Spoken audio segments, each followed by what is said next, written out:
got Steve Earle here today in the above the Observer offices in the Mason's office. Actually, they've been so kind as to let us borrow their room, and we're here to talk about Steve Earle's new novel, "I'll Never Get Out of This World Alive." And I'd like to just jump right into talking about the book. The protagonist is so fascinating. I mean, you have a junkie doctor who contributed to Hank Williams' death. So can you tell me, is there some sort of historical basis to Doc Ebersol? Am I pronouncing that right? Yeah, Ebersol. Good. I grew up with a lot of Germans in San Antonio. There was a guy called Toby Marshall, and who rumor had it, a lot of people saw him traveling with Hank Williams the night the last time he was seen alive was in Knoxville, Tennessee. The night that he died, or the night before he died, nobody knows exactly what time he died, because it's just a driver that was driving him from Knoxville to a show in Canton, Ohio, pulled over to the side of the road in West Virginia and discovered that he was dead the next day, sometime on New Year's Day.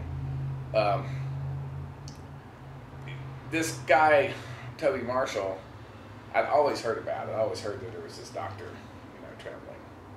traveling with Hank, and I didn't really want to write a novel. Is where all this came from. I'd written a collection of short fiction and published it, and my editor was trying to trick me into writing a full-length novel, because editors don't want short stories, they want novels. And he knew my favorite book was a book called Coming Through Slaughter, which was Michael Ondaatje's first novel, which is about Buddy Bolden, who was a legendary cornet player in New Orleans, who lived into the 40s, but he was insane by the time, evidently by the time electronic recording started in the 20s.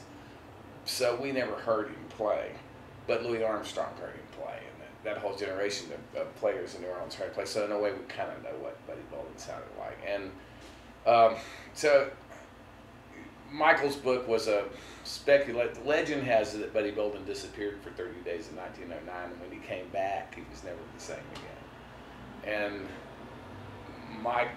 Coming Through Slaughter is Michael's speculation about what happened during those 30 days. So basically, my editor suggested that I come up with something built around some legend somehow related to my day job, because, to him it was the obvious marketing, opportunities. So I bit, and I fell for it, and I started going back, mulling this idea of Doc Ebersol in my head. And, I didn't know a name at the time. I just knew there was a guy. He didn't really have a name at first. My guy didn't, but he was a doctor. And by the time I got down to doing the research, I discovered Toby Marshall wasn't actually an MD. But I decided my character was already more interesting than the real Toby Marshall anyway, and this is fiction after all.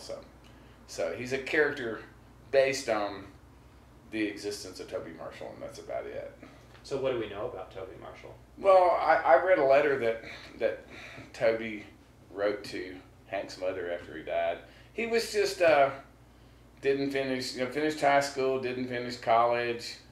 He was about half a pharmacist, but he wasn't really a doctor, and he somehow had managed to convince people that he was a doctor, enough that at most pharmacies in the South he could write prescriptions for chloral hydrate, which is a barbiturate, and he believed, well, that's probably overstating it. He claimed that he could cure alcoholism by administering chloral hydrate. Hank's mother, I think, found Toby Marshall, and there's a letter to Hank's mother that was written by Toby Marshall after Hank died. And the tone, Marty Stewart is a country singer and a big country music memorabilia collector, historian, and especially Hank, and he owns the letter. The tone of the letter is basically, I ain't did nothing. He was sort of like trying to cover his ass by writing to Hank's mother. Well, was it a barbiturate overdose that killed? It was a heart attack, but it was a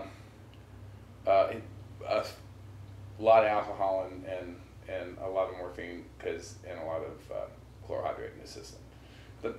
He was on morphine a lot of the time, but it wasn't. I really never saw any evidence that Hank ever took morphine to get high. I think his drug of choice was alcohol, and I don't think he wanted to be cured to alcoholism. So I think Toby Marshall's, or the whole idea. Presence in his life was his mother's idea, not his. I think they had some relationship, but I think mostly his mother dragged him into it. And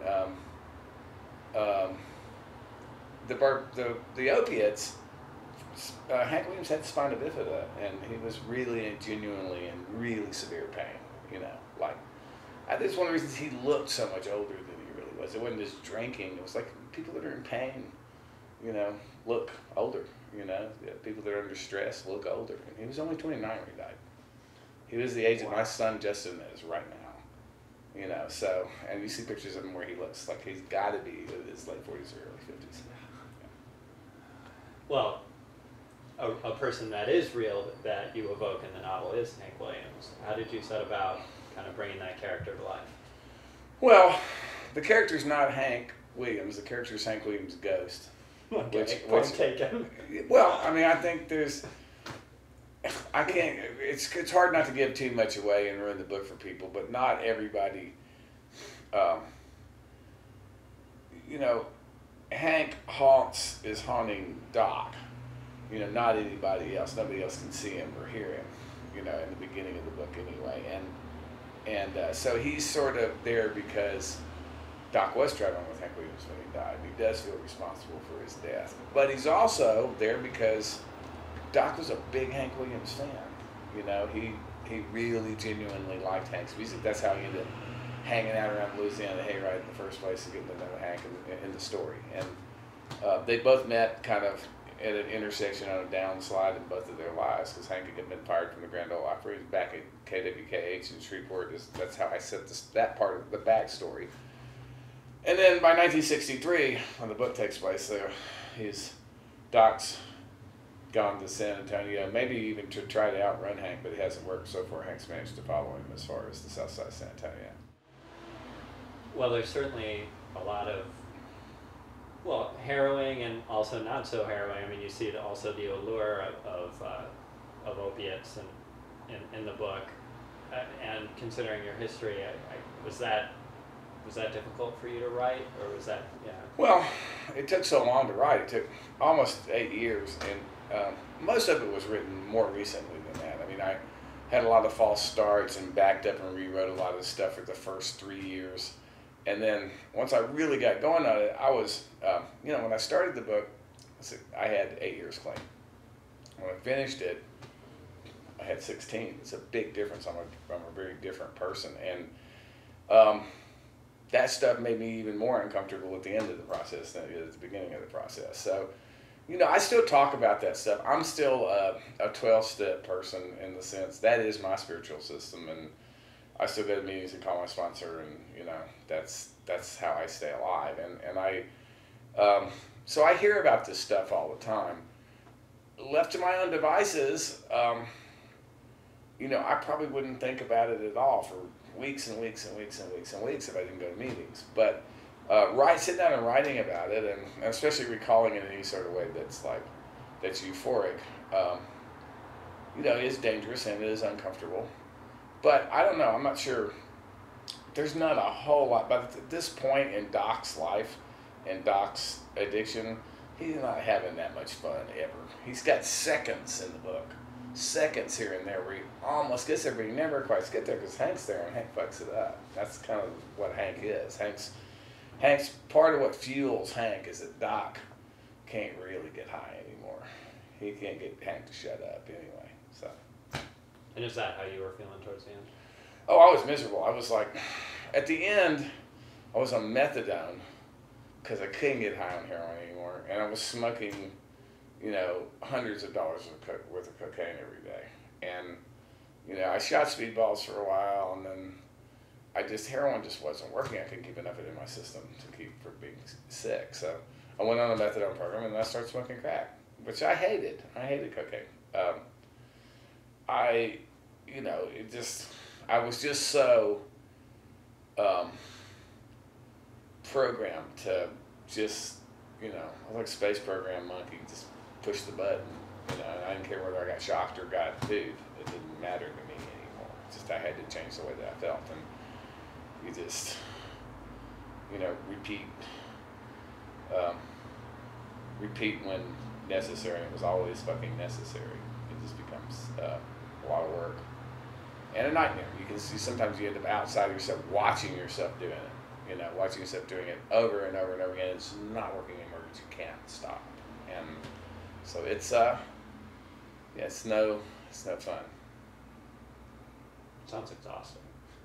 Oh, it is exhausting. Hard work being a duck fiend, man. It's really, really, really hard work. Full time, 24-hour day job. It pays shitty. I guess you have to have some black humor about it at this point. Well, I mean, I don't know what other kind of humor you would have about it. It's not like things got pretty dim, you know, before it was all over. Yeah. So you also have a new album, also called "I'll Never Get Out of This World Alive." Right. So could you talk to me a little bit about how these are connected? I mean, were you? Yeah. Because I was listening, and I mean, it shades, but I wasn't. It's not like. No, it's not. They're barely connected. You know, the book was always going to be called "I'll Never Get Out of This World Alive" for obvious reasons. It was the last song that Hank Williams, recorded and released, and went #1 2 weeks after he died. It was always going to be called that. You know, I think the differences in the way we deal with spirituality and death is one of the main themes in this book, and I think that's what runs through the record. You know, even the chick song on this record gets kind of, you know, metaphysical before it's over with. You know, it's not. And I think the reason it finally dawned on me, the reason I was thinking was I lost my father around the time. 3 years ago, around the time I wrote God is God and I'm a Wanderer for Jones record, and you know, I was making the only art I could make in the aftermath of losing my dad. It was a big deal to my whole family. We all dealt with it differently.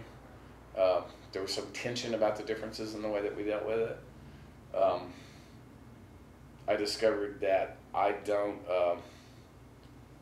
you know, I made a note to myself, maybe I hope I recognize that there's a point at some point where I'm going and not to fight so hard. And, you know, they say it's death and taxes are the only things that are inevitable. The truth of the matter is you cannot pay your taxes. I've done it. There are consequences, but you can elect to not pay your taxes. Death, we're all going to have to, the gig is booked, you know, and you cannot predict when it's going to happen. I think the longer you live, you know, I think it can either serve to make you more ready for it when it happens or make it worse. And, you know, I think in our society, everything we know about death, all of the pagan rituals involved, no matter what, you know, religious flag you fly, in the West, it's all about the people that are still here. It's all about our own fear of death. We got to believe that whoever we're planting is going to live because we're scared of dying. And we have to go through this big process that is about making everybody but the person that's actually got to do this big scary thing feel better about it. And, you know, I've seen it done differently. A friend died in Woodstock around the time that my dad died, and that was, I got to witness somebody that was counterculture like I am all my life, all my adult life, in a counterculture town, you know, in a small counterculture microcosm. And you know, he wasn't as scared as my dad was. He had cancer, and he was in remission for a while. Looked like he was going to be okay. Then all of a sudden it wasn't, and he went really fast. But he was surrounded by people that loved him. And my dad died in the hospital, and I was the only one of the kids that wasn't in the room. I was sitting out in the hallway. I couldn't go in there. I couldn't sit in there while they shut, you know, while they disabled his implanted defibrillator and, you know, let him go. I just couldn't do it. You know, he wasn't there anymore as far as I could tell. And I just couldn't do it. And, you know, I just think, I felt like nothing in the situation, that experience for my father, nobody was giving him permission to go. And I think that maybe that's what we can do for people that got to go through this, is give them permission to go, you know, in some cases.